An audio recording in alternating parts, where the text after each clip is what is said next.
नमस्कार, आप देखना शुरू कर चुके हैं मुजफ्फरपुर फ्लैश न्यूज और मैं हूं आपके साथ दीपक। पुनः हम एक बार मुजफ्फरपुर लोकसभा जनता की राय और जनता की मिजाज को लेकर के पुनः एक बार मुजफ्फरपुर के औराई विधानसभा से हम आपको लाइव तस्वीर के माध्यम से दिखाने का प्रयास करेंगे कि मुजफ्फरपुर में हर प्रत्याशी अपनी अपनी दावेदारी पेश कर रहे हैं और ऐसे में निर्दलीय प्रत्याशी वही चेहरा वही नाम जो किसी नाम की मोहताज नहीं है, संजय सनी, जिन्होंने हमेशा सड़क से लेकर के सड़क तक इन्होंने जनता के जनसवालों को लेकर के राजनीतिक में रहे या नहीं रहे, चुनाव में रहे या नहीं रहे, वो जनता की आवाज़ों को लेकर के, वो अगर मनरेगा की बात हो, शिक्षा की बात हो, रोजगार की बात हो, तमाम या प्रवासी मजदूरों की बात हो, उन तमाम मुद्दाओं को लेकर के ऐसे भी लड़ते हुए देखा गया। तो इसी कड़ी में मुजफ्फरपुर से इस बार निर्दलीय प्रत्याशी के रूप में मुजफ्फरपुर से संजय सनी नामांकन दिए हैं और नामांकन के बाद ये इनका जो अलमारी छाप मिला है और जनता के बीच लगातार जनसंपर्क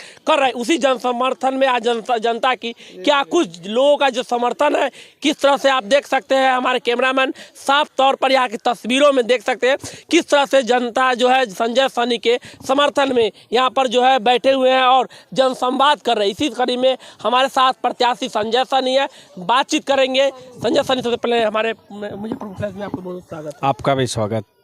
क्या कहेंगे, मुजफ्फरपुर से निर्दलीय प्रत्याशी और वही विधानसभा में आप आए हुए हैं जहां पर हमेशा सड़क और बांध की लेकर के लगातार सुर्खियों में, खबरों में यह चर्चा हमेशा बना रहा है औराई विधानसभा में। ऐसे में आप यहां पर प्रत्याशी बन के आए हैं, तो क्या कुछ आपको जन समस्या देखने को मिल रहा है? ये दुख की बात है कि 70 साल से यहाँ वोट दिया जा रहा है। जब से हमारा देश आज़ाद हुआ, लोकतंत्र आया, तब से यहाँ वोट, यहाँ की जनता और औराई विधानसभा की जनता वोट दे रही हैं, लेकिन उनकी समस्याओं का समाधान नहीं हुआ, अभी तक नहीं हुआ।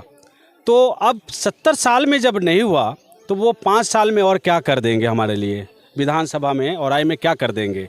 इसलिए हमें लगता है कि इस बार उन सब चेहरों को हटाना पड़ेगा और एक संघर्षशील व्यक्ति, जो मैं चुनाव लड़ रहा हूँ, संघर्ष कर रहा हूँ, बिना कोई पोस्ट के मैं संघर्ष कर रहा हूँ, पहले से ही सड़क पे कर रहा हूँ, चाहे वो बांध की समस्या हो, चाहे वो किसान की समस्या हो, चाहे वो सड़क की समस्या हो, यहाँ की शिक्षा की समस्या हो। मैं अभी आ रहा था उधर क्षेत्र से, मैं कई स्कूल के आसपास में घुमा और वहाँ के बच्चों से मिला, उनसे मैंने पूछा आपकी पढ़ाई कैसी चल रही है। उन्होंने कहा मैं स्कूल जाता ही नहीं हूँ। कोई बोल रहा है हमें पढ़ाई नहीं हो रही है स्कूल में, कोई बच्चे उधर घूम रहे हैं, कोई बच्चे इधर घूम रहे हैं। शिक्षा बिल्कुल बेकार है यहाँ, औराई विधानसभा में कुछ भी नहीं है काम। मैं और लोगों से बात कर रहा था, वो बोल रहे हैं यहाँ पे हर काम में रिश्वत, छोटे से छोटे काम कराने जाओ, पंचायत से लेके ब्लॉक तक सब चीज़ में रिश्वत। तो 70 साल में हम रिश्वत देने के लिए जिता रहे हैं क्या? शिक्षा को ठीक करने के लिए नहीं जिता रहे हैं क्या? हर घर से औराई में मैं देख रहा हूँ, अभी बहुत सारे कुछ प्रवासी मजदूर भी यहाँ बैठे हैं, मैं उनसे भी पूछ रहा था, हर घर से मैं देख रहा हूँ प्रवासी मजदूर। बिहार में हम इसलिए जन्म नहीं लिए हैं कि हम प्रवासी मजदूर बने, परदेश में रहें और गांव छोड़ दें। ये सारा काम बचा हुआ है, करना है। यहाँ पे लगातार जो है चर्चित पुल के जो है लोगों का जो है आना जाना चर्चित पुल से जा रहे हैं, अभी तक जो है बनना चाहिए, निर्माण नहीं पाया, तो लोग वोट दिए अभी तक, क्या कहेंगे? बनना चाहिए। नेताओं को तो इससे पहले टपना नहीं चाहिए गांव में। औराई विधानसभा में, औराई विधानसभा की जनता नेता को टपने नहीं दे, मेरा ख्याल से, क्योंकि उनको बहुत साल मौका मिला है, 10 साल मौका मिला है, 20 साल मौका मिला है, वोट दिया है औराई की जनता, तो वो टपने नहीं दे औराई विधानसभा में। बोले कि हमारा वादा कहाँ गया, पुल कहाँ गई, बांध कहाँ गया, सड़क कहाँ गई, शिक्षा कहाँ गया, स्वास्थ्य कहाँ गया, वो सब दिखाओ, उसके बाद अंदर आने देंगे।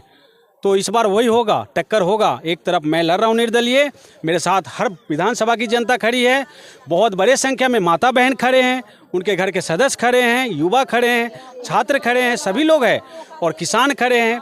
और मैं जीतूंगा और जनता का काम करूंगा, सड़क पे भी, संसद में भी। क्या लग रहा है, अगर औराई की जनता अगर मौका देती है, यहाँ बहुमत आपको मिलता है यहाँ से, तो यहाँ की जो चचरी समस्या है, चचरी पुल से जो लोगों को पार करना पड़ता है, उससे मुक्ति आप दिला पाएंगे? पहला प्राथमिकता होगी मुझे, क्योंकि हमारे क्षेत्र की जनता को जब 70 साल बाद चलने की अभाव है, उनके लिए रास्ता नहीं है, उनके लिए पुल नहीं है। कितना हादसा हो रहा है औराई में, नदी पार करके लोग जा रहे हैं, बाढ़ आ जाता है, कितने बार वो नाव डूबती है, कितना हादसा हुआ है, हाल में भी हुआ है। तो इतने बड़े बड़े हादसा हो रहे हैं, नेता वोट लिए जा रहे हैं, उनका काम नहीं हो रहा है, तो ऐसे नेता को तो भगा देना चाहिए यहाँ से। और आज जन संवाद कर रहे हैं, काफी लोगों का समर्थन देखने को मिल रहा है। बिल्कुल, मैं जिधर जाता हूं मेरे साथ जनता हो जाती है। वहां उनको पता है कि एक निर्दलीय उम्मीदवार है जो जनता की तरफ से चुनाव लड़ रहा है, जनता के बीच में चुनाव लड़ रहा है। तो ऐसे उम्मीदवार को अगर हम वोट नहीं देंगे तो फिर से वो दोनों आ जाएंगे।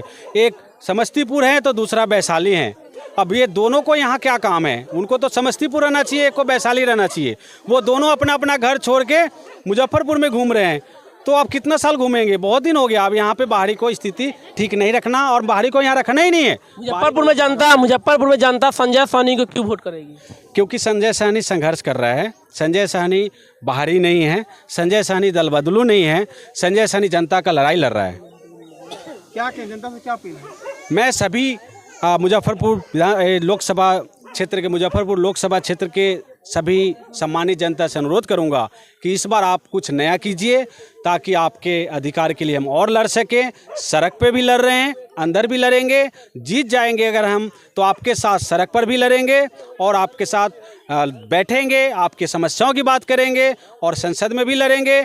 आप ऐसे लोगों को जिताइए जिसके साथ आप बैठ सकते हैं, जिससे आप बात कर सकते हैं, जिससे आप अपना काम करा सकते हैं। आप ऐसे चोर को मत जिता लीजिए जो 5 साल बाद नजर अभी नहीं आए एक बार भी। तो यहाँ पर साफ तौर पर सुन रहे थे निर्दलीय प्रत्याशी संजय साहनी है। इनका साफ तौर पर कहना है कि संजय साहनी को लोग क्यों वोट करें। संजय साहनी को लोग इसलिए वोट करें कि संजय साहनी ने ना कुछ पद पर लाभ के पद पर आते हुए जिन्होंने सड़क से लेकर के और लोग तक के जो आवाज़ को बुलंद करने का काम किया। साफ तौर पर इनका कहना है यदि जनता अगर मौका देती है, जनता का सपोर्ट करती है तो पहले जो किया तो उससे कई गुना ताकत के साथ सड़क से लेकर के सदन तक आपकी आवाज़ों को बुलंद करने का काम करेंगे। आप बने रहेंगे मुजफ्फरपुर।